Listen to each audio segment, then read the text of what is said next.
Good morning friends सकार गुरुत्वपूर्ण खबर आपण मानक स्वागत मुझे तो फ्रेंड्स प्रत्येक दिन भली बहुत गुड़ी पछा पछा खबर सहित जहाँकि पीएम किसान कालिया योजना ठू आरंभ कर राशन कार्ड ई श्रम कार्ड बड़ बड़ घोषणा यह खबर भितर रही तेणु आपण मैंने 2 मिनिट अधिक समय दे ए वीडियो को निश्चित शेष पर्यंत देखंतु कारण आज वीडियो देखापी आपन को कौन न्यूज पेपर किंबा खबर कागज देखा पड़ोनी से चलतु भाई मैंने बेसी डेरी नक भिडियो उपर नजर पकईबा तेरे नजर पकईबा पूर्व जदि आम चैनल प्रथम आसी भिडियो देखुं तेज आम चैनल को सब्सक्राइब कर पाखे घंटी चिन्ह को दबाई ऑल नोटिफिकेशन को दबाई दिंतु कारण आम जिते बेले भी भिडियो छाड़ू आपण पाखे पहुँचब सर्वप्रथम नंबर 1 मिशन शक्ति माँ मानक सरकार को बड़ भेटी राज्य सरकार मिशन शक्ति कार्यक्रम ग्राम पंचायत एवं ब्लॉक स्तरीय फेडरेशन कर्मकर्ता मानकर बैठक अद्य वृद्धि करछंती।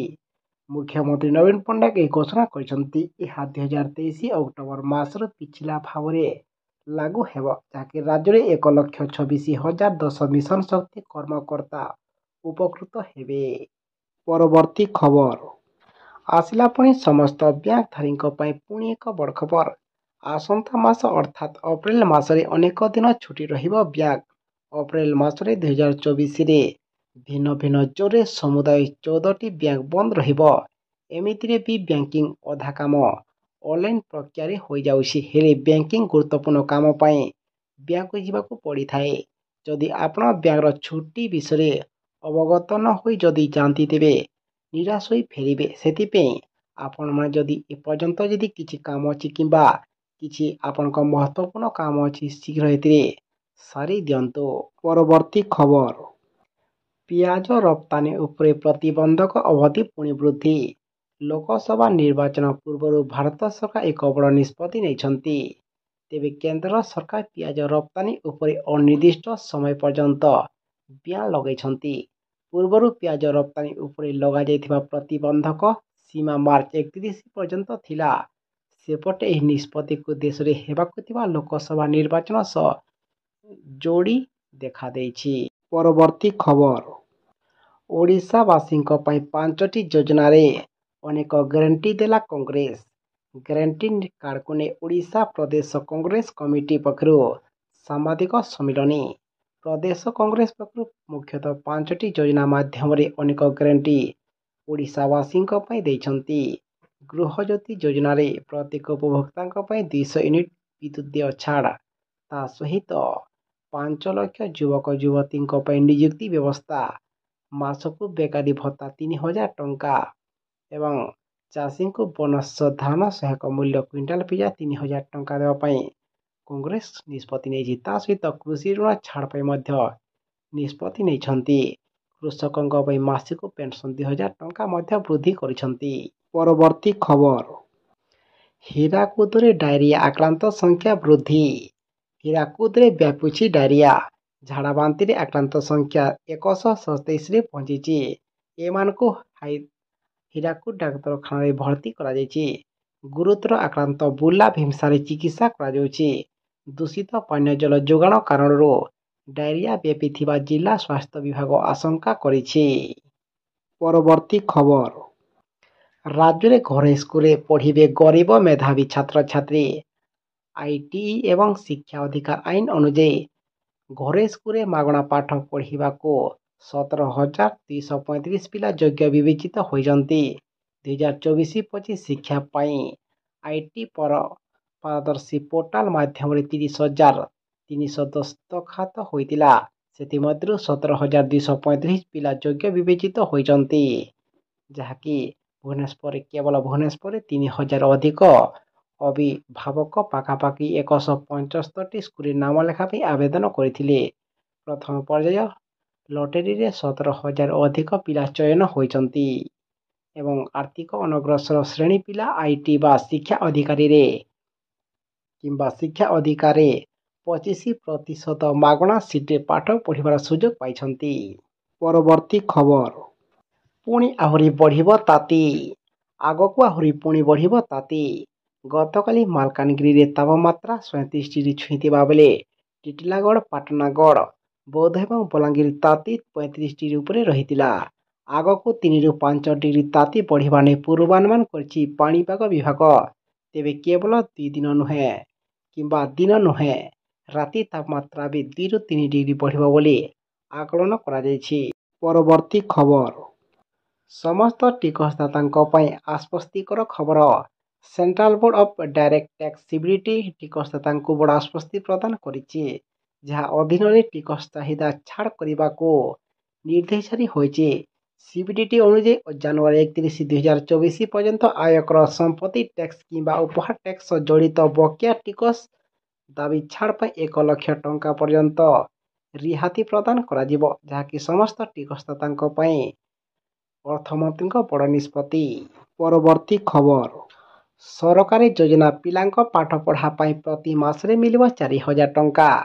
କେନ୍ଦ୍ର ସରକାର ଏବଂ ରାଜ୍ୟ ସରକାରଙ୍କ ଦ୍ୱାରା ଅନେକ ମହତ୍ତ୍ୱପୂର୍ଣ୍ଣ ଯୋଜନା ଲୋକଙ୍କ ପାଇଁ ଆରମ୍ଭ କରାଯାଇଛି, ଯେଉଁଥିରେ ମଧ୍ୟବିତ୍ତ ପରିବାରଠୁ ନେଇ ଗରିବ ଲୋକଙ୍କୁ ଆର୍ଥିକ ସହାୟତା ଯୋଗାଇ ଦିଆଯାଉଛି।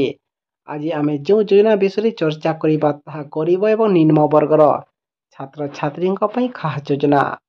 ଏହି ଯୋଜନା ଅଧୀନରେ ସରକାରଙ୍କ ଦ୍ୱାରା ପାଠ ପଢ଼ିବା ପାଇଁ ଆର୍ଥିକ ସହାୟତା ପ୍ରଦାନ କରାଯାଉଛି।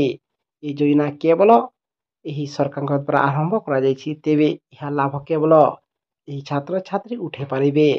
ଏହା ଏକ ଜନକଲ୍ୟାଣ ଯୋଜନା। ଏହି ଯୋଜନା ମାଧ୍ୟମରେ 18 ବର୍ଷରୁ ଅଧିକ ଛାତ୍ରଛାତ୍ରୀଙ୍କୁ ମାସକୁ 4,000 ଟଙ୍କା ଦିଆଯିବ। ଏହି ଯୋଜନା ହେଉଛି ଏକ ଜନକଲ୍ୟାଣ ଯୋଜନା। ଏନେଇ ଉତ୍ତରପ୍ରଦେଶ ସରକାର ଏବେ ସମସ୍ତ ଛାତ୍ରଛାତ୍ରୀଙ୍କ ପାଇଁ ବଡ଼ ଭେଟି ଦେଇଛନ୍ତି। ପରବର୍ତ୍ତୀ ଖବର।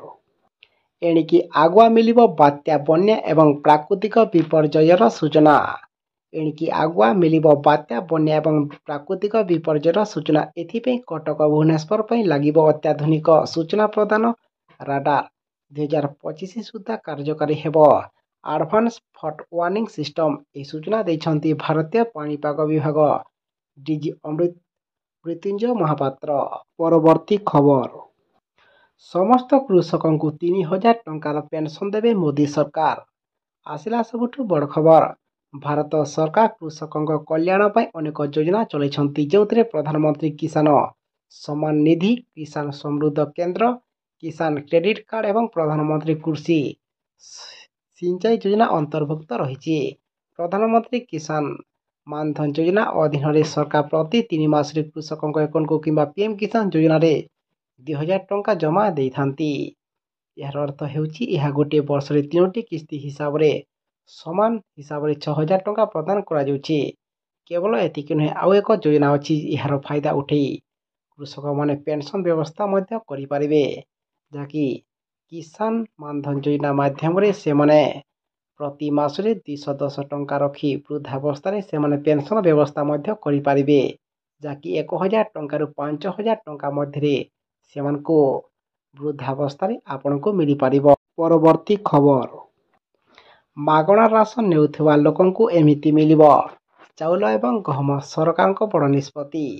ଯଦି ଆପଣ ଏକ ରାସନ କାର୍ଡ ଧାରକ, ତେବେ ଏହି ଖବର ଆପଣଙ୍କ ପାଇଁ ବିଶେଷ ହୋଇପାରେ। ମାଗଣା ରାସନ ବଣ୍ଟନ ବ୍ୟବସ୍ଥା ବିଷୟରେ କିଛି ପରିବର୍ତ୍ତନ କରାଯାଇଛି। କାର୍ଡଧାରୀଙ୍କୁ ଡିଲରମାନଙ୍କ ଦେଇଥିବା ଗହମ ଏବଂ ଚାଉଳ ବର୍ତ୍ତମାନ ଭିନ୍ନ ଭାବରେ ବଣ୍ଟନ କରାଯିବ। ବର୍ତ୍ତମାନ ରାସନ ଦୋକାନଗୁଡ଼ିକରେ ବଣ୍ଟନ ସମୟ ହ୍ରାସ ହେବାର ଅଭିଯୋଗ ଆସିଥିଲା। ଏହାପରେ ଏହାକୁ ନିୟନ୍ତ୍ରଣ କରିବାକୁ ଯାଉଛି ସରକାର। ଏହି ଖାଦ୍ୟର କଳା ମାର୍କେଟକୁ ମଧ୍ୟ ହ୍ରାସ କରିବ। ରାସନ କାର୍ଡଧାରୀମାନେ ମଧ୍ୟ ବିକ୍ରେତାଙ୍କ ଠାରୁ ସମ୍ପୂର୍ଣ୍ଣ କିମ୍ବା ପୂର୍ଣ୍ଣ ରାସନ ପାଇବେ। ଏଥିପାଇଁ ବର୍ତ୍ତମାନ ଓଜନ ଯନ୍ତ୍ରରୁ ରାସନ ତଥ୍ୟ ସଂଗ୍ରହ କରାଯିବ, ଯେଉଁଥିପାଇଁ ରାସନ କାର୍ଡଧାରୀମାନେ ମଧ୍ୟ ଆରାମ ପାଇବେ। ତେବେ ଏନେଇ ମାର୍ଚ୍ଚ ମାସରୁ ରାସନ ଡିଲରଙ୍କ ଦୋକାନରେ ଇଲେକ୍ଟ୍ରୋନିକ୍ସ ଓଜନ ମେସିନ ମାଧ୍ୟମରେ ରାସନ ବଣ୍ଟନ କରାଯିବ। ଏହାପରେ ମେସିନରୁ ରାସନର ପରିମାଣ ଉପଲବ୍ଧ ହେଲେ ହିଁ ସ୍ଲିପ୍ ଗ୍ରହଣ କରାଯିବ। ଏହି ମେସିନ ଇପାସ୍ ମେସିନ ସହିତ ସଂଯୁକ୍ତ ରହିବ। ଏହି ବିଷୟରେ ଅନୁମୋଦନ ଗ୍ରହଣ କରାଯାଇଛି। ପରବର୍ତ୍ତୀ ଖବର। ସମସ୍ତ ମହିଳାଙ୍କୁ ମାସକୁ ମିଳିବ 2,500 ଟଙ୍କା। ରାଜ୍ୟ ସରକାରଙ୍କ ବଡ଼ ଘୋଷଣା। ନିକଟରେ ମହିଳାଙ୍କ ପାଇଁ ଆସିଥିଲା ଏକ ବଡ଼ ଖୁସି ଖବର। ମହିଳାଙ୍କ ପାଇଁ ଏକ ଖୁସି ଖବର ଆଣିଥିଲେ ରାଜ୍ୟ ସରକାର। ଗୃହିଣୀମାନଙ୍କୁ ମାସକୁ 2,500 ଟଙ୍କା ପେନସନ ଦେବାର ପ୍ରତିଶ୍ରୁତି କାର୍ଯ୍ୟକାରୀ କରିବାକୁ ମୁଖ୍ୟମନ୍ତ୍ରୀ ଯୋଜନା କରୁଛନ୍ତି। ତେବେ ସରକାର କ୍ଷମତାକୁ ଆସିବା ପରେ ତେଲେଙ୍ଗାନା ରାଜ୍ୟ କଲ୍ୟାଣ ଯୋଜନାରେ ଜନ୍ମସ୍ଥାନ ପାଲଟିଛି ଏବଂ ସେ ଏହି ସରକାର କିମ୍ବା ରେବନ୍ତ ରେଡ୍ଡି କହିଛନ୍ତି ଯେ ଗରିବ ଲୋକଙ୍କ ପାଇଁ ନିର୍ବାଚନରେ ଦିଆଯାଇଥିବା ସମସ୍ତ ପ୍ରତିଶ୍ରୁତି ପୂରଣ କରିବେ। ସେ ସମସ୍ତ ଯୋଜନାକୁ ଗୋଟେ ପରେ ଗୋଟେ କାର୍ଯ୍ୟକାରୀ କରୁଛନ୍ତି ବୋଲି ସେ ସୂଚନା ପ୍ରଦାନ କରିଛନ୍ତି ଏବଂ ଯଥାଶୀଘ୍ର ସମସ୍ତ ମହିଳାଙ୍କୁ 2,500 ଟଙ୍କା ଦେବା ପାଇଁ ସେ ନିଷ୍ପତ୍ତି ଗ୍ରହଣ କରିଛନ୍ତି।